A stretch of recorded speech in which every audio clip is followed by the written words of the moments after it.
Hello students, पिछले class में हमने पढ़ा है आईयूपीएसी नोमेनक्लेचर और हम लोग उसे कवर अप कर चुके हैं। अब हम नेक्स्ट टॉपिक आइसोमेरिज्म स्टार्ट करने जा रहे हैं। आइसोमेरिज्म का डेफिनेशन क्लास 10th में आपने पढ़ा होगा। आइसोमेरिज्म का डेफिनेशन क्लास 10th में आपने पढ़ा होगा कि ऐसे कंपाउंड्स जिनके मोलिकुलर फार्मूला सेम हो और स्ट्रक्चरल फार्मूला डिफरेंट हो। ये आपने 10th में पढ़ा होगा। बट अब क्या है कि अब आप 10th में नहीं रहे, अब आप 11th में आ गए हैं, तो फॉर्मूला थोड़ा सा इसका डेफिनेशन बदल जाएगा। इसका डेफिनेशन इसलिए बदलेगा क्योंकि आइसोमेरिज्म दो तरह के होते हैं, एक स्ट्रक्चरल आइसोमेरिज्म और दूसरा स्टीरियो आइसोमेरिज्म। देखो स्टीरियो आइसोमेरिज्म जैसे कि देखो CH2 double bond CH double bond CH, यहाँ पे मैं CH3 लगा दूं और यहाँ पे मैं CH3 लगा दूं, CH डबल बॉन्ड CH, यहाँ पे मैं CH3 लगा दूं और इस बार यहाँ पे CH3 लगा दूं। तो जरा आप ध्यान से देखना कि ये दोनों कंपाउंड का स्ट्रक्चरल फार्मूला भी सेम है, मॉलिक्यूलर फार्मूला भी सेम है, लेकिन ये दोनों कंपाउंड डिफरेंट कंपाउंड है। एक सिसब्यूटेन है, एक ट्रांसब्यूटेन है। ठीक है, तो हम ये बात तो समझ गए कि जो हमने पहले पढ़ा है, डेफिनेशन जो हमने पहले पढ़ा है वैसा डेफिनेशन नहीं है। आइसोमेरिज्म का डेफिनेशन होता है बच्चों, compounds having same molecular formula but different physical and chemical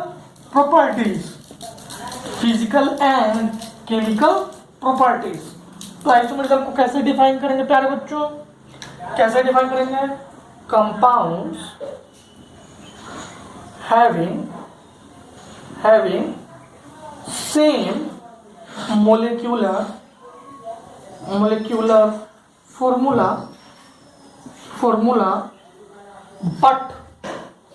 but different physical and chemical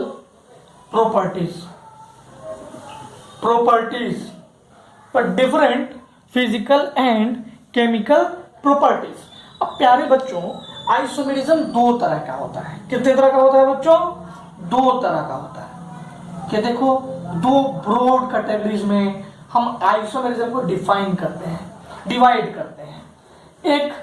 एक होता है स्ट्रक्चरल आइसोमेरिज्म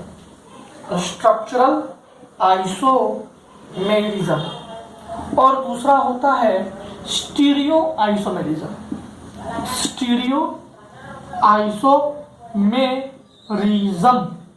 एक स्ट्रक्चरल आइसोमेरिज्म, दूसरा स्टीरियो आइसोमेरिज्म। बच्चों स्ट्रक्चरल आइसोमेरिज्म वो होता है, अब देखो आइसोमेरिज्म मतलब same molecular formula different physical and chemical properties. तो देखो होगा क्या, अब यहां तुम्हें स्ट्रक्चरल दिखाई देगा तो इसका डेफिनेशन होगा सेम मॉलिक्यूलर फार्मूला डिफरेंट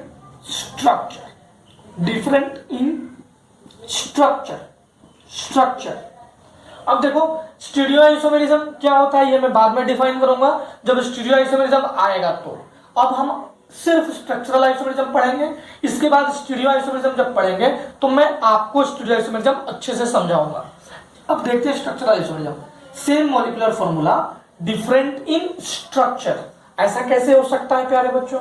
जरा सोचो, ये कंपाउंड देखो CH3 CH2 CH3। ठीक है, चलो इससे पहले मैं थोड़ा छोटा कंपाउंड देके देखता हूँ। अच्छा ये बताओ, एक कार्बन से CH4 बनता है, क्या ये स्ट्रक्चरल आइसोमेरिज्म शो करेगा? क्या इसमें डिफरेंट इन स्ट्रक्चर आएगा? नहीं आएगा। क्यों नहीं आएगा? अरे एक कार्बन है, इसमें डिफरेंट स्ट्रक्चर कैसे लगा सकते हैं? अगर हमारे पास दो कार्बन होगा CH3 क्या डिफरेंट इन स्ट्रक्चर शो करेगा? ये भी नहीं करेगा। अरे इधर भी आप कैसे भी लिख दो, ऐसे लिख दिया, लो तुमने कहा मैंने ऐसे लिख दिया, डिफरेंट स्ट्रक्चर शो किया क्या? अरे वही तो है 1,2 इथेन, ये भी नहीं है। अब 3 ले लिया तो CH3 CH2 CH3। अभी भी आप ऐसे कर दोगे CH3 CH2 और इधर कुछ लगा दोगे तो भी ये डिफरेंट नहीं शो करेगा। यानी कि स्ट्रक्चरल आइसोमेरिज्म शो करने के लिए 4 कार्बन का होना जरूरी है। 4 कार्बन से ही स्ट्रक्चरल आइसोमेरिज्म शो होना शुरू होता है। जैसे ये बन गया, अब देखो 4 कार्बन ही मैं लूं, 4 कार्बन लिया मैंने, ये देखो 4 कार्बन मैंने लिया, 1 2 3 4, 4 कार्बन ही लिया है मैंने। क्या ये दोनों स्ट्रक्चर डिफरेंट है कि नहीं? एक एन ब्यूटेन है, दूसरा आइसोब्यूटेन है। तो स्ट्रक्चरल आइसोमेरिज्म बेसिकली 4 कार्बन से शुरू होता है, 3 कार्बन से भी शुरू हो सकता है, वो केस धीरे धीरे आपको आएगा, लेकिन 2 कार्बन से जनरली शो नहीं कर सकता है। ओके बच्चों, ओके प्यारे बच्चों, ठीक है ठीक है। मैं आपको 2 कार्बन से भी करके दिखाऊंगा, आने वाले समय में आप अच्छे से समझ जाएंगे। अब देखो इसके जगह पे अगर Cl ले लेंगे तो दूसरा बनेगा। आने वाले समय में आपको ये सारी बातें समझ में अच्छे से आ जाएगी, ठीक है। अब देखो स्ट्रक्चरल आइसोमेरिज्म को 6 ब्रॉड कैटेगरीज में डिवाइड करते हैं, तो मैं इसे मिटा दूं और उन 6 ब्रॉड कैटेगरीज को हम लोग एक एक करके पढ़ेंगे। मैं इसे मिटा दूं,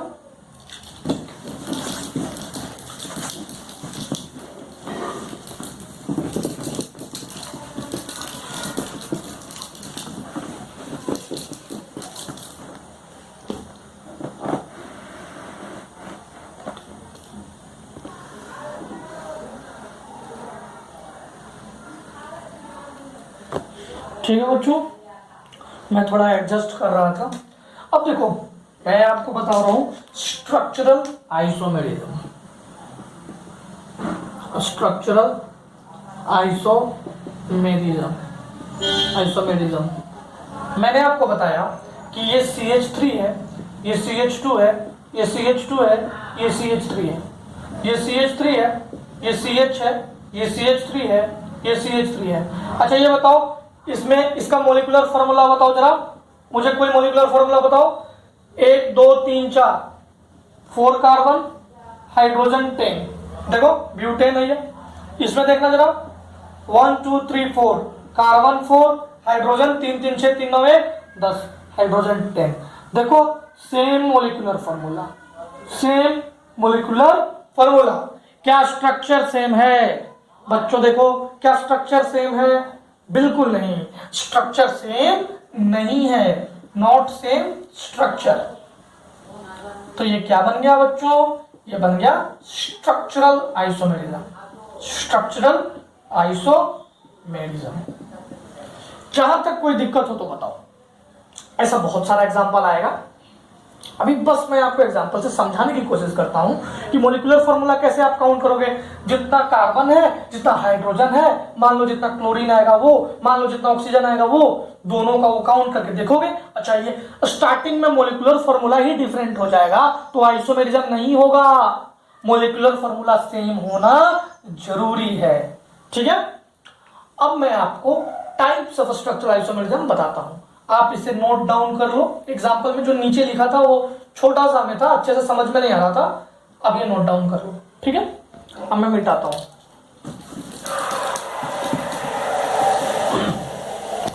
अब देखो बच्चों, जो स्ट्रक्चरल आइसोमेरिज्म है ना, उसको 6 बड़े कैटेगरीज में डिवाइड करते हैं। पहला चेन आइसोमेरिज्म, चेन आइसोमेरिज्म, ठीक है। दूसरा पोजीशन, पोजीशन आइसोमेरिज्म। अब आइसोमेरिज्म मैं नहीं लिखूंगा, ठीक है, अंडरस्टूड है। चेन पोजीशन, तीसरा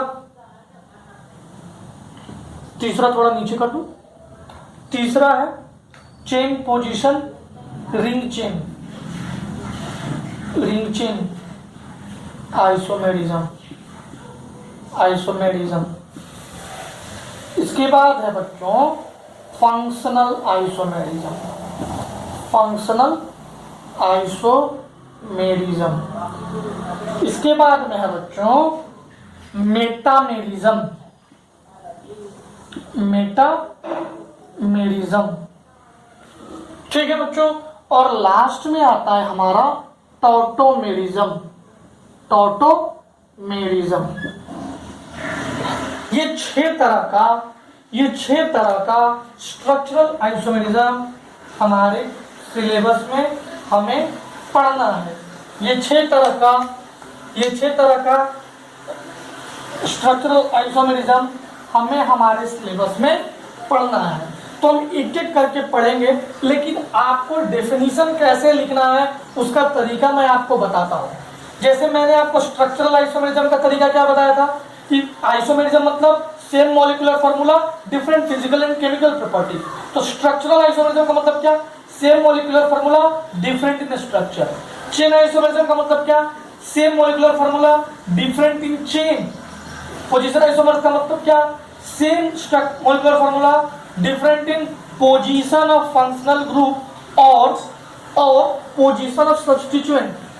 ठीक है, देखो नाम इसका डिफिनेशन देना बहुत आसान है। चेन आइसोमेरिज्म का मतलब क्या? Different same molecular formula. ये सारे में मॉलिक्यूलर फार्मूला तो सेम होगा क्योंकि ये सारे आइसोमेरिज्म के टाइप्स हैं। तो पहला बात तो सब में कॉमन है, सेम मॉलिक्यूलर फार्मूला। इसमें होगा क्या? डिफरेंस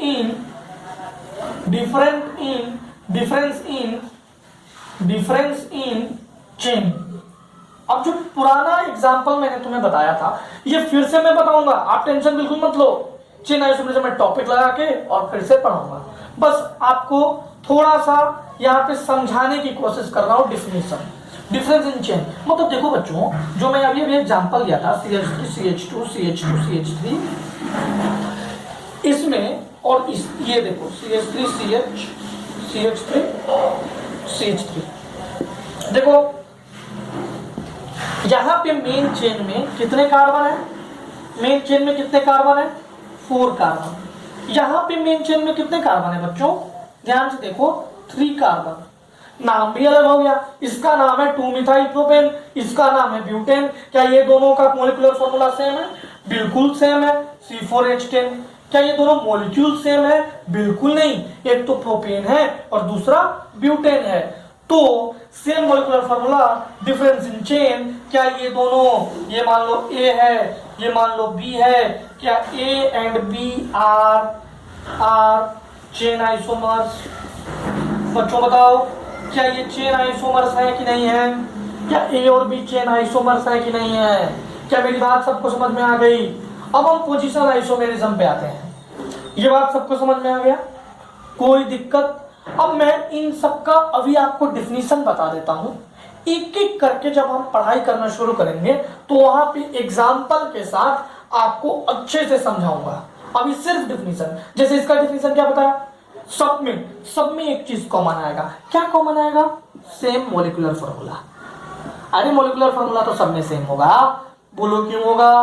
बोलो बच्चों क्यों होगा? इसलिए सेम होगा क्योंकि ये सारे आइसोमेरिज्म के टाइप हैं। आइसोमेरिज्म का टाइप स्ट्रक्चरल का टाइप सी है। तो आइसोमेरिज्म के सबका सही है, तो इनमें मॉलिक्यूलर फार्मूला तो सेम होना चाहिए।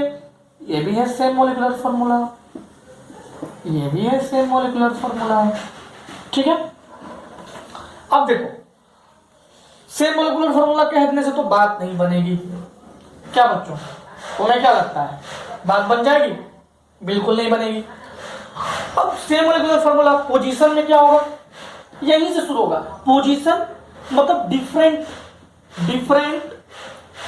इन position of substituent and functional group. ठीक है, एक और होता है चेन मस्ट बी सेम। आप चेन मत डिफरेंट करने लगना, चेन मस्ट बी सेम। जो चेन होगा ना वो हमेशा सेम होगा। तो पोजीशन आइसोमर्स का same molecular formula different in position, chain must be same. ये 3 बात समझ में आ गई। अब छोड़ो मैं छोटा डिफिनेशन लिखवा देता हूं। फंक्शनल आइसोमेरिज्म में same molecular formula, different functional group, differ in functional group. Ring chain में सेम मॉलिक्यूलर फॉर्मूला तो लिखवा दिया है, one is chain, one is chain, one is ring. मतलब मॉलिक्यूलर फॉर्मूला सेम होगा, एक चेन होगा और दूसरा रिंग होगा। तुम सोच रहे हो कि ये कैसे होगा, मैं यहाँ एग्जांपल वैसे लिख देता हूं, बाद में ये अच्छे से डिस्कस करेंगे तो मैं आपको समझा दूंगा। ये देखो, ये क्या है, साइक्लोब्यूटेन है, C4H8। अब ये जरा देखना जरा, C और यहाँ डबल बॉन्ड लगा दिया, ये भी तो साइक्लोब्यूटेन होगा। यहाँ पे 2 हाइड्रोजन जो दिख नहीं रहा, एक यहाँ पे 2 1 3 2 5 3 8, ये भी C4H8, ये भी C4H8, तो ये भी रिंग चेन। ठीक है बच्चों। अब टॉटोमेरिज्म क्या होगा? टॉटोमेरिज्म होता है, टॉटोमेरिज्म, टॉटो मतलब डेस्मो, डेस्मो मतलब इसको घुमा रहे हैं हम डबल बॉन्ड को, C डबल बॉन्ड O को, अगर अल्फा H है तो यहाँ का हाइड्रोजन यहाँ भेज रहे हैं, यहाँ का डबल बॉन्ड घुमा रहे हैं, मतलब हम डिस्टोर्ट कर रहे हैं डबल बॉन्ड को। तो यहाँ डबल बॉन्ड आ जाएगा, यहाँ डबल बॉन्ड आ जाएगा बच्चों, और यहाँ पे इसका हाइड्रोजन आ जाएगा। कहने का मतलब है इसमें हाइड्रोजन का डांसिंग होता है। अब देखो, दोनों का अगर आप यहाँ हाइड्रोजन लगा दीजिए और यहाँ भी हाइड्रोजन लगा दीजिए, दोनों का अगर आप मोलिकुलर फॉर्मूला देखोगे तो वो सेम मिलेगा आपको। लेकिन ये क्या है? ये एल्डिहाइड है। ये क्या है? जरा ध्यान से देखो, ये क्या है? ये अल्कोहल है, इनोल है। तो टॉटोमेरिज्म ये होता है। मेटामेरिज्म होता है same molecular formula but polyfunctional group, polyfunctional नहीं कहा जा सकता है, पॉलीवैलेंट, डिफरेंट चेन। इसको मैं फिर से एक्सप्लेन करूंगा, but polyvalent component is used. बच्चों, ये बस आपको मैंने डिफाइन किया है, मैं एक एक करके सारे चीजों के बारे में डिस्कस करूंगा। ये जस्ट डिफिनीशन था, ठीक है? ठीक है ना? किसी को कोई दिक्कत हो तो पूछ सकता है, किसी प्रकार की परेशानी हो तो पूछ सकता है। मैं देख रहा हूँ कि थोड़ा सा देखने में प्रॉब्लम हो रहा है, तो मैं उसे ठीक करने का प्रयास कर रहा हूँ। शायद नहीं हो पाएगा, मैं उस एरिया में नहीं लिखूंगा, मैं आपको बता देता हूँ कि but polyvalent component is used, यहाँ पे लिखा हुआ है। ठीक है? तो ये रहा हमारा ओवरव्यू, ये रहा स्ट्रक्चरल आइसोमेरिज्म का ओवरव्यू। हम एक एक करके सारे चीजों के बारे में पढ़ते हैं, ठीक है ना? ओके बच्चों, आप पॉज करके नोट डाउन कर लेना, मैंने काफी समय आपको दिया था। आप आराम से पॉज करो और इसे नोट डाउन कर लेना, ठीक है?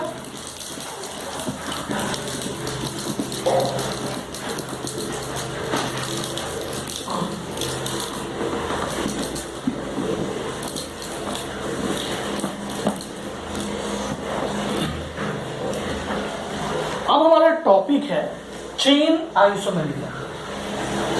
चेन आइसोमेरिज्म, देखो मैंने बोला था ना, एक एक टॉपिक को हम लोग पढ़ेंगे और सिंपल क्वेश्चन से लेकर एकदम हाई लेवल तक के क्वेश्चन को भी डिस्कस करेंगे। बस आप अच्छे से मेरे साथ मौजूद रहो। चेन आइसोमेरिज्म, चेन आइसोमेरिज्म में बच्चों मैंने आपको क्या बताया था? Same molecular formula. ये तो आइसोमेरिज्म में सारे में ये चीज होगा, but difference in chain, chain different होगा। अब जरा ध्यान से मेरी बात को सुनना। ये देखो, एक कार्बन से क्या चेन आइसोमेरिज्म बना सकते हैं? बिल्कुल नहीं। क्या 2 कार्बन से बना सकते हैं? बिल्कुल नहीं। क्या 3 कार्बन से बना सकते हैं? ये देखो तो, ये देखो तो, अरे नहीं, ये और ये बराबर ही है। अब चेन में तो ऐसे ही चलेंगे ना, लॉन्गेस्ट चेन फाइंड करने के लिए, तो ये और ये दोनों बराबर ही है, तो इसमें भी नहीं बना सकते। क्या इसमें बना सकते हैं? देखना जरा, सी सी सी सी, 4 कार्बन, सी सी सी सी बना सकते हैं ना। ये इनब्यूटेन और ये आइसोब्यूटेन। आइसो से घबराना मत बच्चों, अगर लास्ट कार्बन के बगल में अगर कार्बन हो तो उसको आइसो बोलते हैं, ठीक है ना। अगर 3 डिग्री कार्बन आ जाए तो उसको क्या बोलेंगे, इसको नियो बोलते हैं। देखो जरा, नियो पेंटेन। तो जैसे जैसे आएगा मैं आपको बता दूंगा, ठीक है। अगर ये वाला यहां से अगर कहीं पे लग जाएगा तो उसको बोलते हैं टर्शियरी ब्यूटाइल ग्रुप। तो ये सब कॉमन नेमिंग है, जहां जैसे आएगा मैं आपको बताते जाऊंगा, ठीक है। तो एक एग्जांपल आपको मैं बताता हूं। हाँ, एक छोटी सी बात ध्यान रखना, आइसोमेरिज्म में क्वेश्चन बनते हैं कि how many chain isomers possible, how many structural isomers are possible, how many stereo isomers are possible, how many total isomers are possible, ऐसा क्वेश्चन आते हैं। तो धीरे धीरे करते करते हम सारे चीजों को अच्छे से सीख जाएंगे, आपको कोई दिक्कत नहीं होगा। आइसोमेरिज्म में आपको बिल्कुल भी दिक्कत नहीं होगा चैप्टर खत्म होते होते तक, ठीक है। बस आपको एक काम करना है, आपको हमारे साथ रहना है, ठीक है। अब मैं आपको बताता हूं, अब इसमें और कोई पॉसिबल है क्या?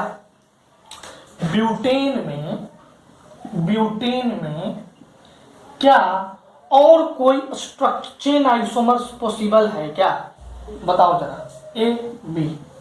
क्या ब्यूटेन में कोई और आइसोमर्स पॉसिबल है? नहीं, कोई आइसोमर्स और पॉसिबल नहीं है, स्ट्रक्चरल आइसोमर्स पॉसिबल नहीं है। तो टोटल चेन आइसोमर्स कितने हो गए? 2। अब मैं ब्यूटेन की जगह पे यहां मॉलिक्यूलर फार्मूला तो मैं दे दूं C5H12।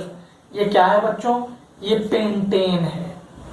और मैं तुमसे पूछूं कि बच्चों ये बताओ इसमें कितने नंबर ऑफ आइसोमर्स पॉसिबल हैं, चेन आइसोमर्स पॉसिबल है?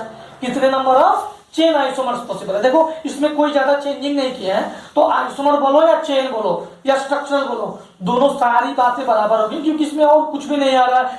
आगे चल के आप कायरल सेंटर पढ़ोगे, स्टीरियो सेंटर पढ़ोगे, वो सब कुछ भी नहीं आ रहा है। इसलिए आप बस इतना समझो कि अभी जो पढ़ा रहा हूं वही इसका आइसोमर है। इसमें कितने आइसोमर्स पॉसिबल है तो आप पहले बनाओगे, जैसे मैंने यहां बनाया वैसे ही आप भी बनाओगे। सिंपल वाला पहले बनाओ, 1 carbon, 2 carbon, 3 carbon, 4 carbon, 5 carbon, 5 carbon, और बाकी सारी जगह पर तो हाइड्रोजन है, तुम्हें ही पता है। अब क्या करता हूं मैं, मैं तीन चेन ले लेता हूं। देखो 4 का चेन ले लेता हूं, ठीक है, ले लिया मैं। इस पे एक कार्बन रखता हूं, ये भी तो C5H12 है। अरे जो अब्सेंट है वो हाइड्रोजन है, गिन लो ना, 3 2 5 2 7 2 9 3 2 5 2 7 2 9 3 12, 3 2 5 1 6 3 9 3 12। एक ये बना, एक ये बना, एक और बन सकता है। जरा देखो मैंने चेन को डिफरेंट किया, देखो बट डिफरेंस इन चेन। देखो यहाँ 4 का चेन था, यहाँ 3 का चेन था, यहाँ 5 का है, यहाँ 4 का है। मैं डिफरेंट चेन लूं, मैं एक और चेन को डिफरेंट कर सकता हूँ। जरा ध्यान से देखना, C5 था ना, 5 का चेन ले लिया, फिर 4 का चेन लिया, फिर 3 का चेन लिया। देखो सभी का नेम डिफरेंट है। इसका यूपीएससी नेम क्या है? पेंटेन। इसका यूपीएससी नेम क्या है? 2 मिथाइल ब्यूटेन। इसका यूपीएससी नेम क्या है? 2 डाइमिथाइल प्रोपेन। तीनों का यूपीएससी नेम डिफरेंट। मेरी बात समझ में आई कि नहीं आई? यानी कि तीनों कंपाउंड डिफरेंट, यानी कि इन तीनों का physical and chemical properties will be different. थोड़ा सा सिमिलरिटी होगा क्योंकि ये सारे अल्केन है, तो थोड़ा सा आपने होमोलोगस सीरीज पढ़ा होगा क्लास 10th में, तो थोड़ा सा सिमिलरिटी होगा, लेकिन ये कंपाउंड तो डिफरेंट हो गए, है कि नहीं? अब देखो, अब मैं तुमसे कहूं कि A, B और C, मैं तुमसे कहूं कि C5H12 में कितने आइसोमर पॉसिबल है? आप बताओगे 3। आप क्या बताओगे? 3। मैं आपसे नेक्स्ट क्वेश्चन पूछूंगा कि मेरे प्यारे बच्चों C5H12 में A और B का क्या रिलेशन है, ये कौन से आइसोमर हैं? तो देखो चेन इज डिफरेंट, तो A and B are chain isomers. अगर मैं तुमसे कहूं कि बच्चों A और C का क्या रिलेशन है, अब तो आप रिलेशन निकालने में एक्सपर्ट हो गए होगे। A एंड C भी है चेन। क्यों बच्चों? क्योंकि सबसे पहले मैंने अपनी आंखों से देखा, आप भी अपनी आंखों से देखो, इसका चेन डिफरेंट है। बी एंड सी का देखो, B and C chain isomers. समझ में आ गई मेरी बात? क्या मेरी बात समझ में आ गई? इसका स्क्रीनशॉट लीजिए या नोट डाउन कर लीजिए। मैं आपको दूसरा एग्जांपल लेके आता हूं, फिर मैं आपको थोड़ी सी बातें बताऊंगा, एक नोट लिखवा दूंगा, उसे आप याद रखना। ये लिख लो इसे। ओके बच्चों, ओके बच्चों, ठीक है।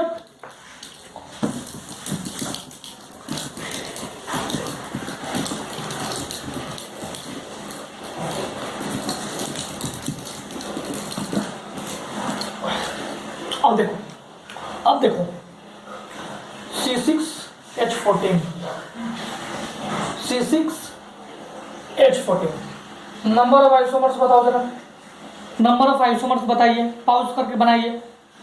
बनाऊं मैं बनाऊं? देखो सी बना के ही बता सकते हैं आप। Number of isomers is equals to what?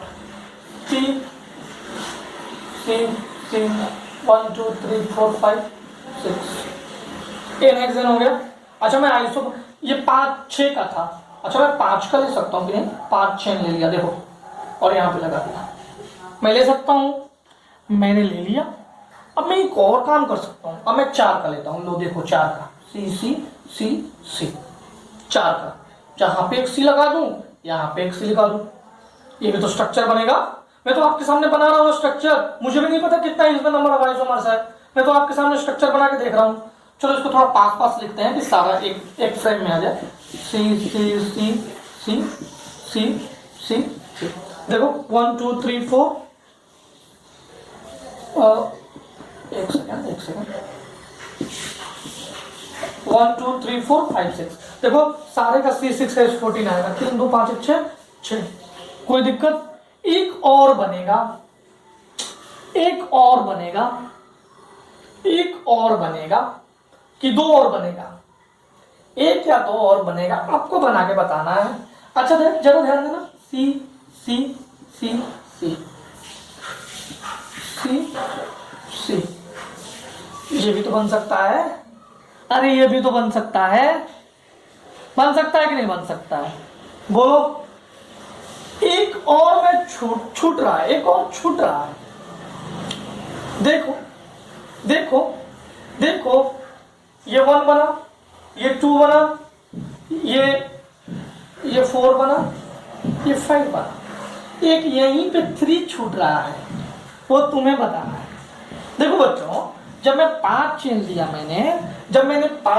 लिया तो ये 2 मिथाइल पेंटेन था C6H14, इसको यहां भी लिख सकते हैं 3 मिथाइल पेंटेन। अब अगर मैं इसको यहां कर दूंगा, अब अगर मैं इसको वापस से यहां कर दूंगा तो ये वापस से यही तो बन जाएगा 2 मिथाइल पेंटेन। नंबरिंग इधर से किया था, इस बार नंबरिंग इधर से कर दूंगा। तो टोटल कितने आइसोमर्स?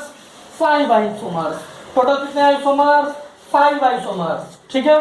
अब ये सारे एक दूसरे के क्या है? अब देखो यहीं से पोजीशन आइसोमर्स का फील आएगा, आपको फील आएगा, यहीं से पोजीशन आइसोमर्स का आपको फील आएगा। मैं फील दूं कहां है? रेड पे।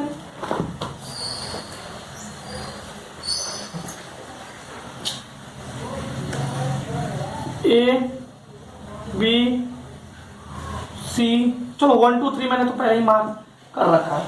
अब तुम मुझे ये बताओ कि 1 और 2 में रिलेशन क्या है?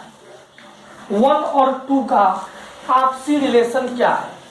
1 एंड 2, 1 और 2 क्या है? 1 और 2 देखो, ये 6 का चेन, ये 5 का चेन आइसोमर।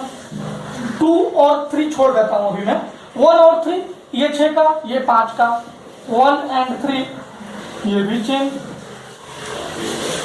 2 4 3 4 ये दोनों चेन, ये 5 का और ये 4 का। 2 एंड 4, 2 एंड 3, 2 एंड 3 नहीं, 3 एंड 4 ये भी चेन। क्यों? ये 5 का और ये 4 का, ये 5 का, ये 4 का, कोई दिक्कत? अब देखो 4 और 5 जरा ध्यान देना, ये भी 4, ये भी 4, ये चेन नहीं होगा। अब चलो 1 और 5, ये 6 और ये 4 चेन होगा। 1 और 4, ये 6 और ये 4 चेन होगा। आप मेन चेन देखो ना, मेन चेन में कितने कार्बन?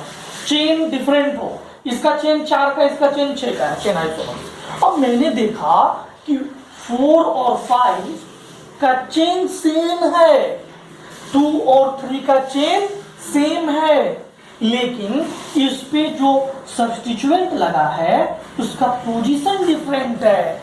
ये 2 पे है, ये 3 पे है, ये 2 3 पे है, ये 2 2 पे है। जब मुझे ऐसा दिखा तो मुझे याद आया पोजीशन आइसोमर्स। क्या याद आया प्यारे बच्चों? Position isomerism. इसमें same molecular formula, same chain भी वही रहना चाहिए, but difference in functional group and और सब्स्टिट्यूएंट। बच्चों, डिफरेंस इन फंक्शनल ग्रुप, इसका मतलब ये नहीं difference in position of functional group और सब्स्टिट्यूएंट लिखना चाहिए मुझे। डिफरेंस इन पोजीशन लिखना चाहिए मुझे। Position of functional group and substituents. अब बच्चों जरा ध्यान से मेरी बात को देखो, मेरी बात सुनो। बात को कैसे देखोगे? बात सुनो, वो ये है कि 2 और 3 का चेन सेम है, लेकिन इस पे 2 पे मिथाइल है, इस पे 3 पे मिथाइल है। तो same chain, same molecular formula, but difference in position of substituent. तो 2 and 3 ये क्या है? ये है पोजीशन आइसोमर। मैं पीआई लिख देता हूं, पोजीशन आइसोमर। 4 and 5 क्या है बच्चों? ये भी है पोजीशन आइसोमर, क्योंकि इसमें भी 4 चेन, इसका भी 4 चेन, इसमें 2 3 पे, इस पे 2 2 पे। अब मेरी बात तुम्हें समझ में आ गई होगी। क्या कोई दिक्कत है बच्चों? क्या किसी प्रकार का आपको दिक्कत है? आपने पोजीशन आइसोमर समझ लिया ना? आज हम यहीं तक करते हैं। अगले क्लास में मैं आपको पोजीशन आइसोमर से रिलेटेड एक क्वेश्चन बताऊंगा। उसके बाद मैं आपको फंक्शनल आइसोमेरिज्म बताने से पहले रिंग चेन आइसोमर बताऊंगा, फिर फंक्शनल आइसोमर बताऊंगा। उसके बाद में मैं आपको डबल बॉन्ड इक्विवेलेंट बताऊंगा, और उससे मैं तरह तरह का क्वेश्चंस आपको कराऊंगा। मैं आपको बताऊंगा कि जो मैं खुद से बना रहा हूं वो कितना इंपॉर्टेंट है। आपको खुद से ही सारे क्वेश्चंस बना के चेक करने पड़ेंगे नंबर ऑफ आइसोमर्स पता करने के लिए। ठीक है, जाने से पहले मैं छोटी सी बात यहां लिख देता हूं, वो ये है कि जिस तरह से आपने अगर 4 कार्बन हो तो नंबर ऑफ आइसोमर्स 2, 5 हुआ तो 3, 6 हुआ तो 5, 7 होगा तो कितने होगा? 7 होगा तो कितना होगा? हेप्टेन के लिए कितना होगा? 9। बस ये डायरेक्ट याद कर लेना। वैसे मैं आपके सामने यहाँ बना के दिखा देता 9 आ जाता, लेकिन आप डायरेक्टली याद रखोगे तो एग्जामिनेशन हॉल में आराम से क्वेश्चन बना लोगे। आपको ज्यादा भटकने की जरूरत नहीं पड़ेगी, बनाने की जरूरत नहीं पड़ेगी, टाइम वेस्ट नहीं होगा। तो देखो, अब तक आज तक जितना क्वेश्चन आया है वो C7 तक ही आया है, C7 से ज्यादा नहीं आया है। वैसे मैं 8 के लिए 18, 9 के लिए 55, 10 के लिए 75, ये याद कर लो। 9 के लिए 55, 10 के लिए 75, और ये क्या है? C4 मतलब ब्यूटेन के लिए, पेंटेन के लिए, हेक्सेन के लिए, हेप्टेन के लिए, ऑक्टेन के लिए, नोनेन के लिए, डेकेन के लिए। क्या मेरी बात समझ में आ गई? आज हम यहीं पे खत्म करते हैं अपना लेक्चर। अगले क्लास में आपको पोजीशन आइसोमर के 2-3 क्वेश्चन और कराएंगे, और इसके बाद हम लोग आ जाएंगे डबल बॉन्ड इक्विवेलेंट में चेन आइसोमर्स और रिंग चेन आइसोमर्स पढ़ते हुए। ठीक है बच्चों? ओके।